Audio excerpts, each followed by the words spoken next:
ಓಂ ಶ್ರೀ ಗುರುಭ್ಯೋ ನಮಃ. ಫ್ರೆಂಡ್ಸ್ ಎಲ್ಲರಿಗೂ ನಮಸ್ಕಾರ. ಪ್ರೀತಿಯ ಮೇಷರಾಶಿಯವರೇ, ಮೇಷರಾಶಿ ರಾಶಿಚಕ್ರದ ಮೊದಲ ರಾಶಿಯಾಗಿರೋದ್ರಿಂದ ಇದರಲ್ಲಿ ನಾಯಕತ್ವದ ಗುಣ ರಕ್ತದಲ್ಲೇ ಬಂದಿರುತ್ತೆ. ಮೇಷರಾಶಿಯ ಫಲ ಹೇಳೋದಾದರೆ ಅತಿಯಾದ ಆತುರ, ಶತ್ರುಗಳ ಸಂಚು ಮತ್ತು ಯಶಸ್ಸಿನ ಶಿಖರ ಹೇರೋದಕ್ಕೆ ಮಂಗಳಕಾರಿ ಪರಿಹಾರಗಳು ಏನೇನು ಈ ವಿಡಿಯೋದಲ್ಲಿ ನೋಡೋಣ. ವಿಡಿಯೋಗೆ ಒಂದು ಲೈಕ್ ಕೊಟ್ಟು ಜೈ ಶ್ರೀರಾಮ್ ಅಂತ ಕಮೆಂಟ್ ಮಾಡಿ. ವಿಡಿಯೋ ತುಂಬ ಇಂಟ್ರೆಸ್ಟಿಂಗ್ ಆಗಿರೋದ್ರಿಂದ ಎಲ್ಲಿ ಕೂಡ ಸ್ಕಿಪ್ ಮಾಡಬೇಡಿ. ಇಂದು ನಾವು ದ್ವಾದಶ ರಾಶಿಗಳ ಅಧಿಪತಿ ಶಕ್ತಿಯ ಸಂಕೇತವಾದ ಮೇಷರಾಶಿಯ ಬಗ್ಗೆ ತಿಳಿಯೋಣ. ಮೇಷ ಅಂದ್ರೇ ಕುರಿ ಅಥವಾ ಟಗರು. ಈ ರಾಶಿಯ ಅಧಿಪತಿ ಗ್ರಹಗಳ ಸೇನಾಧಿಪತಿ ಮಂಗಳ.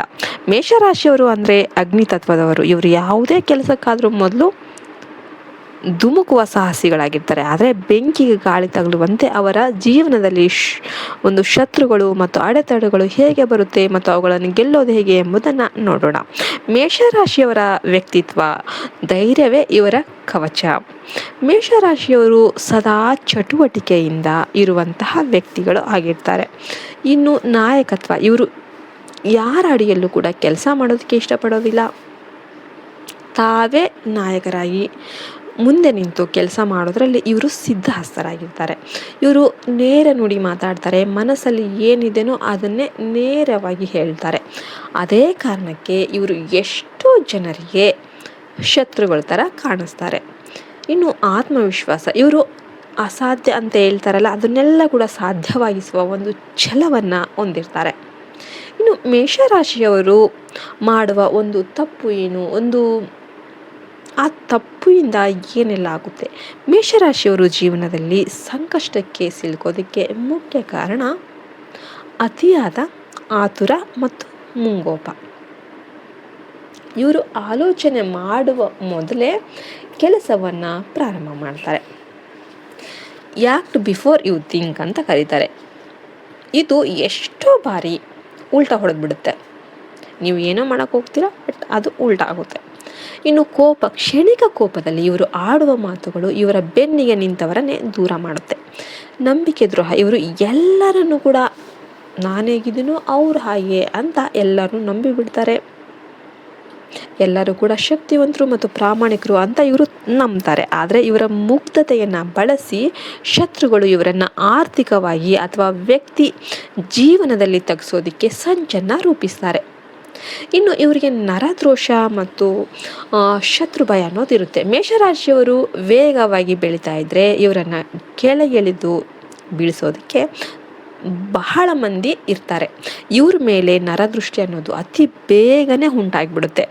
ಇದರಿಂದಾಗಿ ಇವರಿಗೆ ಪದೇ ಪದೇ ತಲೆನೋವು, ಒಂದು ಅಪಘಾತದ ಭಯ ಅಥವಾ ರಕ್ತದೊತ್ತಡಕ್ಕೆ ಸಂಬಂಧಿಸಿದ ಸಮಸ್ಯೆಗಳು ಅನ್ನೋದು ಉಂಟಾಗಬಹುದು. ಶತ್ರುಗಳು ಇವರ ವಿರುದ್ಧ ಗುಪ್ತವಾಗಿ ಕೆಲಸವನ್ನು ಮಾಡೋದಕ್ಕಿಂತ ನೇರವಾಗಿ ಸವಾಲು ಹಾಕಲು ಹೆದರುತ್ತಾರೆ. ಇನ್ನು ಜೀವನದ ಕಠಿಣ ಕಾಲಘಟ್ಟ, ಇವರಿಗೆ ಈ ದೆಸೆಗಳಲ್ಲಿ ಜೀವನ ಅನ್ನೋದು ತುಂಬ ಕಠಿಣವಾಗಿರುತ್ತೆ. ಮೇಷರಾಶಿಯವರಿಗೆ ಈ ಕೆಳಗಿನ ದಶೆಗಳು ಅನ್ನೋದು ಸವಾಲಾಗಿ ಇರಬಹುದು. ಶನಿ ದೆಸೆ ಮತ್ತು ಶನಿ ಮತ್ತು ಮಂಗಳ ಶತ್ರುಗಳು. ಆದ್ದರಿಂದ ಈ ಕಾಲದಲ್ಲಿ ಇವರು ಅತಿ ಹೆಚ್ಚು ಅಡೆತಡೆಗಳನ್ನು ಎದುರಿಸ್ತಾರೆ. ಬುಧ ದೆಸೆ ಬಂದಾಗ ಬುಧನು ಇವರಿಗೆ ಅಶುಭ ಗ್ರಹ. ಆದ್ದರಿಂದ ಈ ಸಮಯದಲ್ಲಿ ವ್ಯಾಪಾರದಲ್ಲಿ ನಷ್ಟ ಅಥವಾ ಒಂದು ಸಂವಹನದಲ್ಲಿ ಒಂದು ತೊಂದರೆಯನ್ನು ಉಂಟು ಮಾಡ್ಬೋದು. ರಾಹು ದೆಸೆ ಬಂದಾಗ ಅತಿಯಾದ ಸಾಹಸಕ್ಕೆ ಕೈ ಹಾಕಿ ನಷ್ಟ ಅನುಭವಿಸುವ ಸಾಧ್ಯತೆ ಕೂಡ ಇರುತ್ತೆ. ಮೇಷರಾಶಿಯವರಿಗೆ ವಿಜಯ ತರುವ ಪರಿಹಾರಗಳು ಏನು, ಸ್ಪೆಷಲ್ ರೆಮಿಡೀಸ್ ಏನು ಅಂತ ಹೇಳೋದಾದರೆ, ನೀವು ಯಾವಾಗಲೂ ಕೂಡ ಸುಬ್ರಹ್ಮಣ್ಯ ಸ್ವಾಮಿಯ ಆರಾಧನೆ ಮಾಡಿ. ಇದು ಮಂಗಳನ ಶಾಂತಿಯಾಗಿ ತುಂಬಾ ಒಳ್ಳೆಯದಾಗುತ್ತೆ. ಮೇಷರಾಶಿಯ ಅಧಿಪತಿ ಮಂಗಳ ಆದ್ದರಿಂದ ಸುಬ್ರಹ್ಮಣ್ಯ ಸ್ವಾಮಿ ಇವರ ಕುಲದೈವ ಇದ್ದಂತೆ. ಪ್ರತಿ ಮಂಗಳವಾರ ಸುಬ್ರಹ್ಮಣ್ಯ ಸ್ವಾಮಿಗೆ ಕೆಂಪು ಹೂಗಳಿಂದ ಅರ್ಚನೆ ಮಾಡಿಸಿ. ಸುಬ್ರಹ್ಮಣ್ಯ ಭಂಜಕಮನ್ನು ಸ್ತೋತ್ರ ಪಡಿಸೋದು ತುಂಬಾ ಶತ್ರು ಬಾಧೆಯನ್ನು ತಲೆಕೆಳಗಾಗಿ ಮಾಡಿಬಿಡುತ್ತೆ. ಇನ್ನು ಶತ್ರುಗಳನ್ನೋರು ಯಾರೂ ಇರಲ್ಲ ನಿಮಗೆ, ಆ ಥರ ಮಾಡುತ್ತೆ ಈ ಸುಬ್ರಹ್ಮಣ್ಯ ಸ್ತೋತ್ರ. ಇನ್ನು ದೇವಸ್ಥಾನದಲ್ಲಿರುವ ನಾಗರಕಲ್ಲಿಗೆ ಕೆಂಪು ಚಂದನವನ್ನು ಲೇಪಿಸಿ.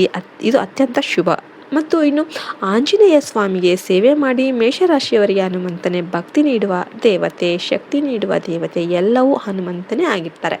ಪ್ರತಿ ಮಂಗಳವಾರ ಮತ್ತು ಶನಿವಾರ ಹನುಮಂತನಿಗೆ ಸಿಂಧೂರವನ್ನು ಅರ್ಪಿಸಿ ಹನುಮಾನ್ ಚಾಲೀಸ ಪಠನೆ ಮಾಡೋದ್ರಿಂದ ನಿಮ್ಮ ಮುಂಗೋಪ ಅನ್ನೋದು ಕಡಿಮೆಯಾಗಿ ಮನಸ್ಸಿಗೆ ಶಾಂತಿ ಅನ್ನೋದು ಸಿಗುತ್ತೆ. ಕೆಂಪು ಬಣ್ಣದ ಬಳಕೆ ಮೇಷರಾಶಿಯವರು ತಮ್ಮ ಬಳಿ ಯಾವಾಗಲೂ ಒಂದು ಕೆಂಪು ಬಣ್ಣದ ವಸ್ತ್ರ, ಅಟ್ಲೀಸ್ಟ್ ಹ್ಯಾಂಡ್ ಕರ್ಚಿಫ್ ಆದರೂ ಇಟ್ಕೊಳ್ಳೋದು ಇವರಿಗೆ ಒಂದು ವಿಶ್ವಾಸವನ್ನು ಹೆಚ್ಚು ಮಾಡುತ್ತೆ. ಮಂಗಳವಾರದಂದು ಕೆಂಪು ಬಣ್ಣದ ಬೇಳೆ ಅಥವಾ ಗುಲಾಬಿ ಹೂಗಳನ್ನು ದಾನ ಮಾಡಿ. ಅದೃಷ್ಟದ ಅಂಶಗಳು ಹೇಳೋದಾದರೆ ಅದೃಷ್ಟದ ದಿನ ಮಂಗಳವಾರ, ಗುರುವಾರ ಅಥವಾ ಭಾನುವಾರ. ಅದೃಷ್ಟದ ಬಣ್ಣ ಹೇಳೋದಾದರೆ ಕೆಂಪು ಬಣ್ಣ, ಆರೆಂಜ್ ಮತ್ತು ಹಳದಿ ಬಣ್ಣ. ಅದೃಷ್ಟದ ರತ್ನ ಬಂದ್ಬಿಟ್ಟು ಹವಳ. ಇನ್ನು ವೃತ್ತಿ ಮತ್ತು ಜೀವನ ಹೇಳೋದಾದರೆ ಮೇಷರಾಶಿಯವರು ಮಿಲ್ಟ್ರಿ, ಪೊಲೀಸ್, ಸರ್ಜನ್, ಇಂಜಿನಿಯರಿಂಗ್, ಕ್ರೀಡೆ ಅಥವಾ ಸರ್ಕಾರಿ ಉದ್ಯೋಗದಲ್ಲಿ ದೊಡ್ಡ ಮಟ್ಟದಲ್ಲಿ ಯಶಸ್ಸು ಅನ್ನೋದು ಕಾಣ್ತಾರೆ. ಇವರು ಯಾರ ಕೈ ಕೆಳಗೂ ಕೆಲಸ ಮಾಡೋದಕ್ಕೆ ಇಷ್ಟಪಡೋದಿಲ್ಲ. ಅದಕ್ಕೋಸ್ಕರ ಸ್ವಂತ ಉದ್ಯಮ ಏನಾದರೂ, ಸ್ವಂತ ಬಿಸ್ನೆಸ್ ಏನಾದ್ರು ಸ್ಟಾರ್ಟ್ ಮಾಡಿದರೆ ಅದರಲ್ಲಿ ದೊಡ್ಡ ಮಟ್ಟದ ಯಶಸ್ಸು ಅನ್ನೋದು ಕಾಣ್ತಾರೆ.